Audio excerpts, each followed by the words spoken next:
چیز دیگر عزیزان، خواهران زیاده که به من در تلگرام هم در واتساپ هم نوشتن که استاذه در حاضره شرایط ما چیکار کنیم، چی می شده باشد؟ یعنی نمیدانم، تسلیت شاید میخواهند، شاید مشورت.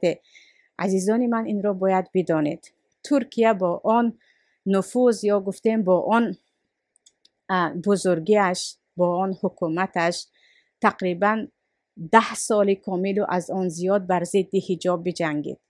حکومت شوروی با آن 15 دولت، با آن قدرتی که دیگر دنیا از آن ترسیده بود و میدانیم جنگ دوم جهان را 70 سال کوشش کرد، ایمان مردم را نابود کرده نتوانست. ایمان مردم را نابود کرده نتوانست.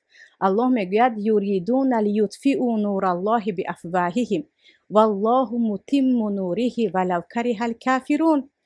این کافران، این دشمنان دین میخواهند نور الله را با دهان خود خاموش سازند، اما الله کامل کننده نورش هست، اگرچه کافران این را بد میبینند.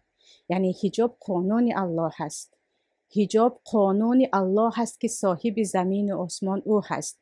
1001 قانون برایت هم، چه از داخل کشور ما، چه از اتحاد اروپا، چه از دیگر و دیگر جا، حجاب را کسی از بین برداشته نمیتواند. 1 بار، 2 بار، 3 بار میگویند، جریمه میکنند، چیزی دیگر، اما نابود کرده نمیتواند.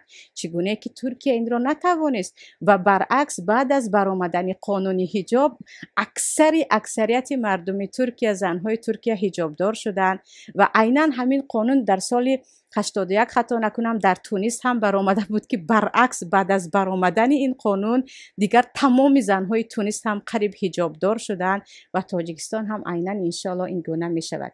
یعنی بدانید که قانون الله هست، یگان بشر نمیتواند این قانون را از دل مردم و از ذهن مردم دور کند و هر چه میکنند والله متم نوره، الله کامل کننده نور خودش می باشد.